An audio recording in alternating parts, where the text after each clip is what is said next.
Da discussão, em votação, projeto de lei número 25/2024. Para declarar voto. Para declarar voto, vereadora Tatiane Frisso. Bom dia, senhora presidente, nobres pares, a todos que nos acompanham, as famílias que se encontram aqui. Parabenizar o colega pela propositura. Acho que é muito importante que a gente tenha esse tipo de ação, esse tipo de data, para que a gente possa falar, conscientizar, informar as pessoas, né? Porque como se trata muitas vezes de doenças que são raras, as pessoas não conhecem.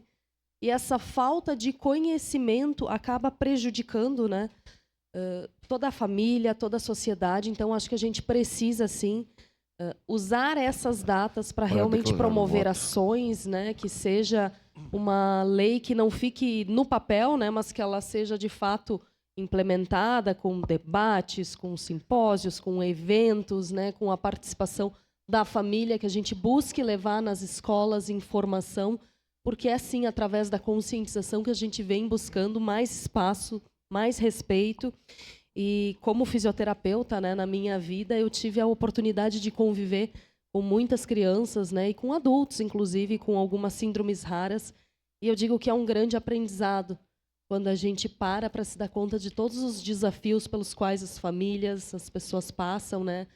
E eu acho que a gente aprende muito a valorizar as pequenas coisas do dia a dia, né? Porque para nós, muitas vezes, a gente acaba, às vezes, reclamando, né? Do dia a dia, de algum problema, e quando a gente se dá conta das lutas diárias pelas quais vocês passam, e de toda a garra, toda a dedicação, toda a superação que vocês precisam no dia a dia, a gente realmente se dá conta de que precisa, sim, agradecer, né?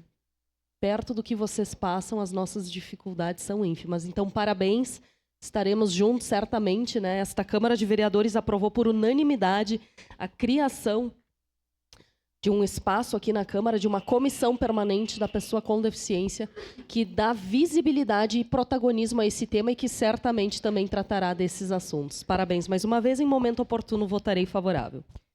Para declarar voto, vereador Cadori.